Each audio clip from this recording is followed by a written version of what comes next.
Hey Cancer, let's do your reading. How are you guys? So, this is a general reading, of course, for Cancer, Sun, Moon, Rising, Venus.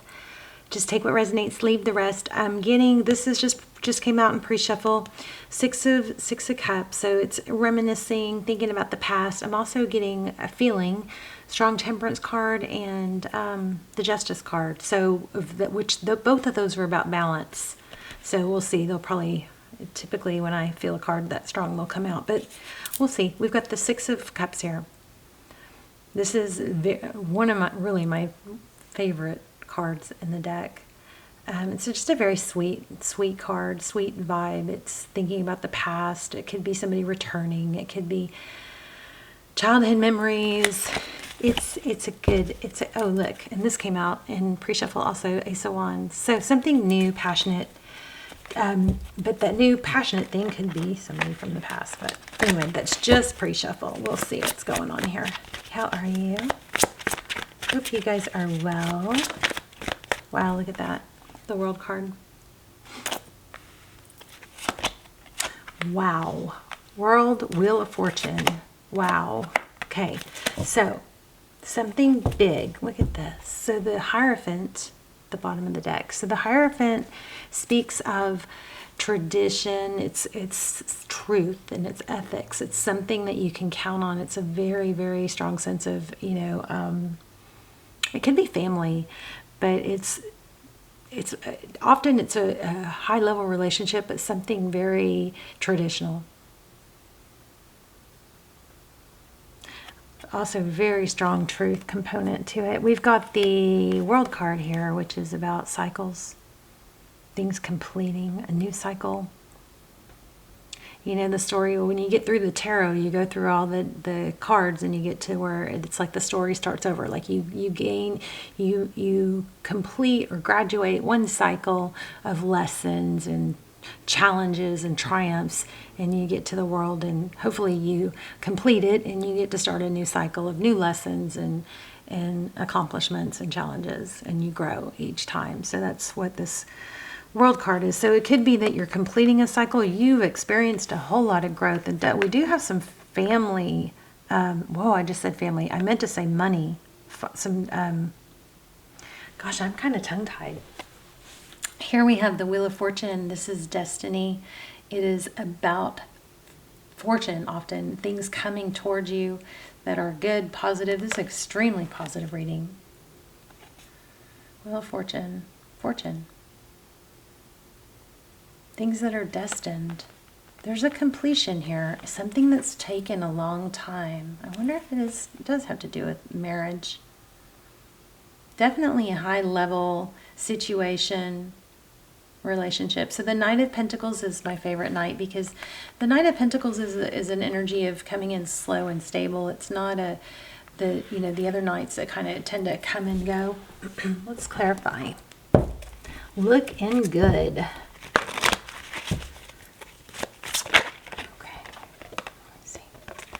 Okay, the Moon.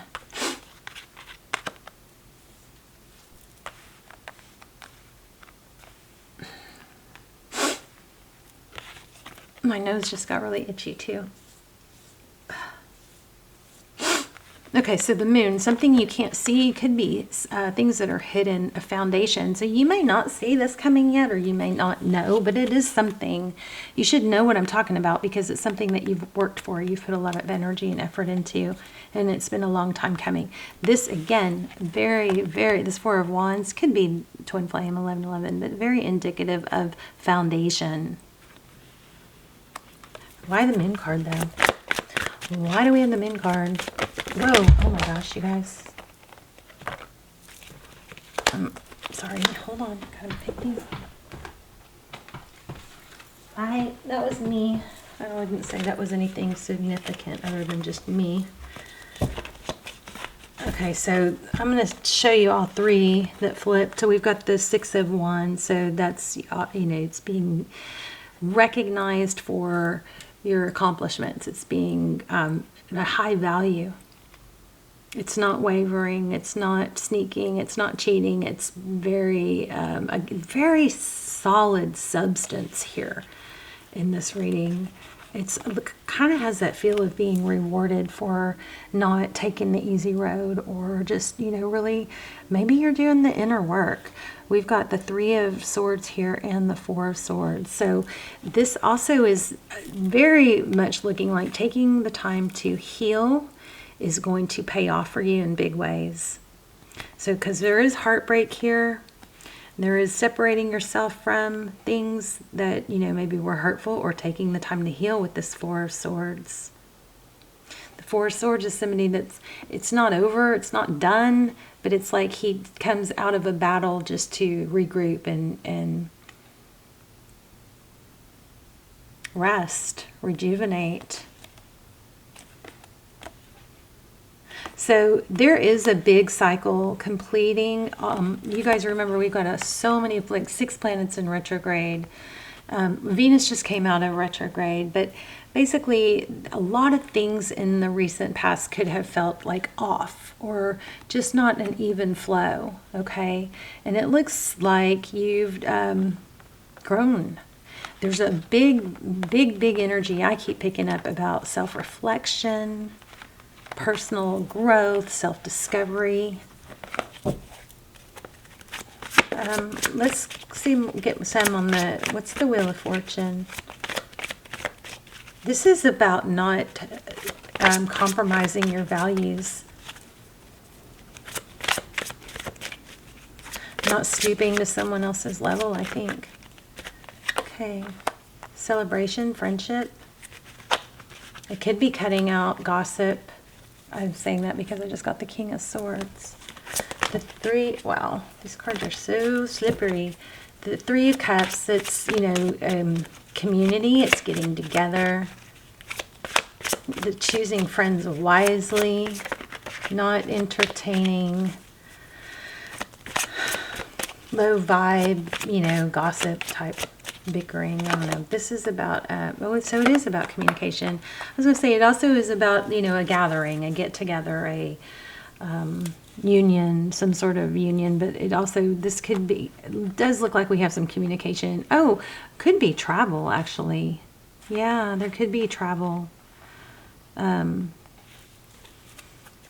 Because travel to go see someone, get together.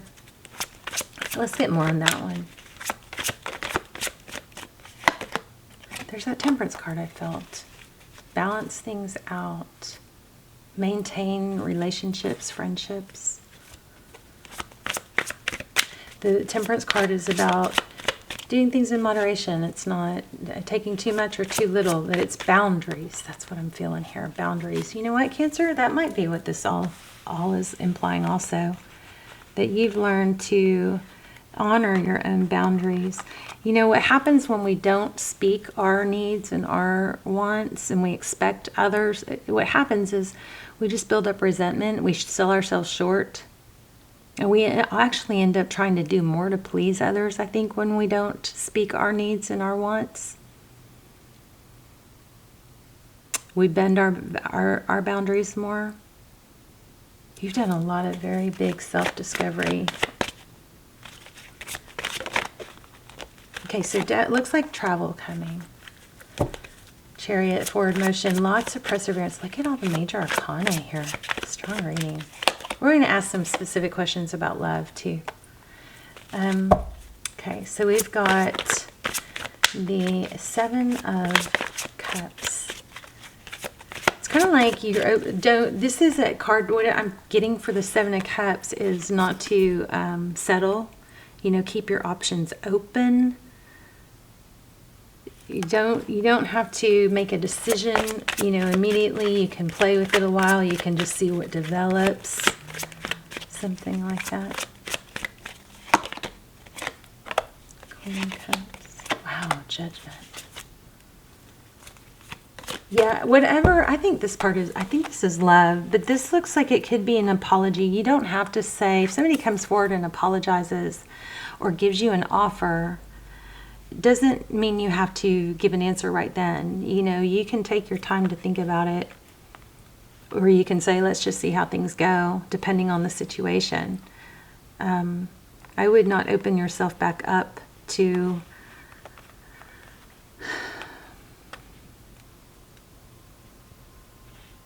I mean, there's the Queen of Cups here. This Queen of Cups, there's a lot of love, but she's got that cup closed. It's almost like this is a reminder to keep your options open and make sure that this new offer is legit. Let it have some time and some substance behind it, right, before you fully believe it. But I do think it's very important that there's communication, and that now that you have a new renewed sense of your value, it looks like you're going to be able to express your boundaries more calmly without a feeling of, oh my gosh, this card, I saw it, I almost pulled it, but it was too late, I'd passed it. So this is that new, like, your new sense of value, your new confidence in knowing your value. And I think that's going to allow you to be able to communicate differently. It's just not stressed as much anymore because you know your value. It's not, it's like not, and it's not needy. But what is this Judgment? It does look like an apology. Whoops. Wow.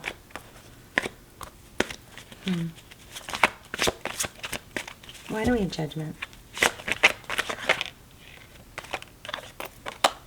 Five of Cups. Five of Cups is somebody who's looking at, you know, the Still of Cups, dwelling on the loss and not looking at the lesson and the benefit of it or the silver lining. Somebody is just really, really regretful here. Look at this, Ten of Pentacles.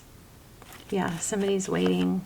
So here's what it looks like. You've moved on, or you've graduated, or you've done good things. If that's not happened, then that's what you need to do. Especially if you're dealing with a heartbreak. That's where you need to be focused on your healing, what you can do to better your life, not expecting your wounds to be healed by someone else. Especially someone else that doesn't know that you have those wounds. Like, we can't go into a relationship and expect that person, one, to be the cure for all our wounds, and two, especially if we don't even communicate our wounds, right, or our needs. If we say we were anxious or insecure, if we don't communicate that, we just expect them to be there when we're insecure, and they don't know that, that's, you know, that's not a feasible, a good outcome, at least. But this does look like somebody has, I don't know if you've done this work already. It looks like you've already done the work, you've already done the healing, and you've grown. You've completed a cycle. Now, this person is seeing it, or if this hasn't happened, it needs to. This person then sees it and is noticing and then feeling bad, realizing what they've lost. And then they want you. Now, whether you take them back or not, you know, is up to you. Definitely strong message here. You don't want to lower yourself back into a relationship with somebody that was not on your, that maybe was on your level before, but not now that you've grown. Because they're going to, you know, that's just going to pull you back down. Am I making sense? I sure hope I'm making sense. Yeah, look, it's going to keep you tied, and you could actually repeat the wrong thing. You are not settling for a page. Okay, it's going to be a king, right? So you don't want to give, you don't want to make a page your king. You know, if they're not acting like a king and they don't deserve to be a king, don't make them your king. Okay, your king is someone who acts and behaves like a king, sees your value. Yeah, this is really, really good. What else is going on? Wow, again. I put it back and it came back. Okay, anything else? What is Cancer blocking? Wow, the Lovers. Okay, so it looks like you're blocking anyone, look at this, anyone that possibly did leave you out in the cold, or anyone that kind of has those tendencies. But remember, Cancer, your job in it is to be able to express, not in an emotional, needy way, just in a secure, reasonable, practical way where you can even use those words. Reasonable, practical, sensible. Express your needs. You know, I want to be with somebody who's there for me. I want to be with somebody who is involved in what I'm going through, or, you know, wants to know my challenges and my triumphs of the day.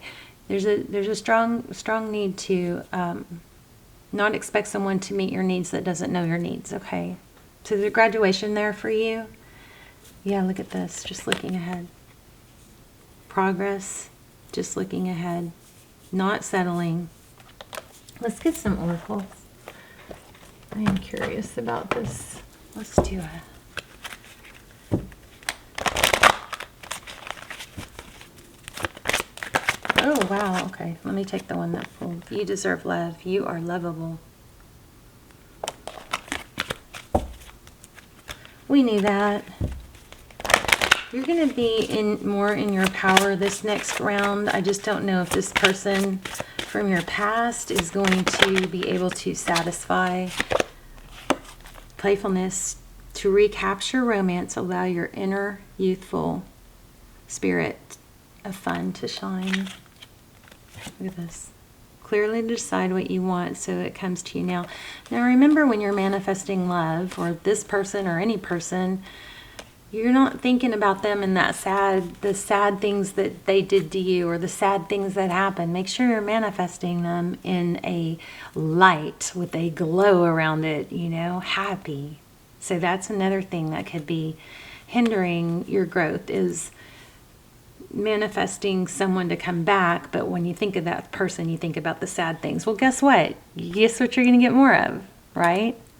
So kind of big aha moment there. So you want to be visualizing them in a playful, happy. Also, my tip for this round is sunshine. Make sure you guys are getting sun on your face, not through sunglasses, not through a window, in the morning, to set your circadian rhythm, stimulate hormones behind your eyes, okay? Don't stare at it. Make sure you're getting sunlight every day. Very hard to be depressed if you're getting sunlight every day. It's like the best natural antidepressant. I'm not saying y'all are depressed. I'm just saying, no matter whether you're the happiest person in the world or not, getting movement and sunlight is what is very, very, very important in the morning. And it will set your day. It will help set your day. Okay, let's get one more. I love you guys, Cancer.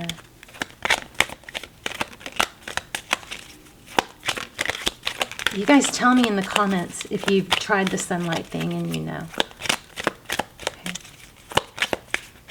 After like 3-4 days of doing that, especially if you get sunset sun too, so your eyes, your circadian clock knows that it's getting to be nighttime.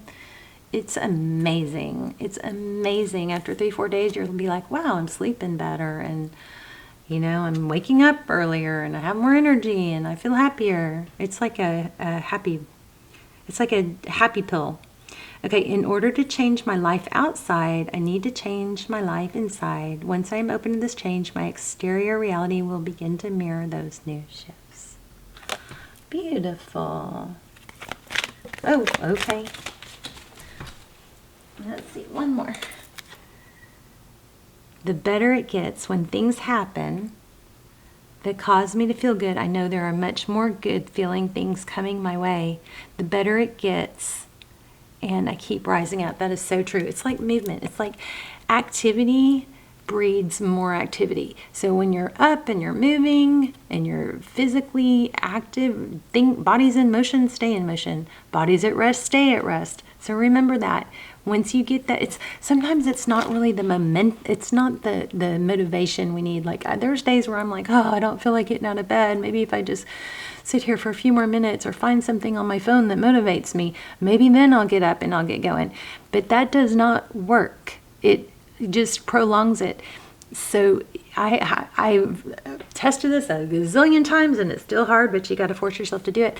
If you actually get up and start moving around, that's what gets you going, not the thinking. Sometimes it's more momentum than it is motivation. So think momentum. Whenever you're waiting to get motivated, think about it as the momentum is what you need more than the motivation.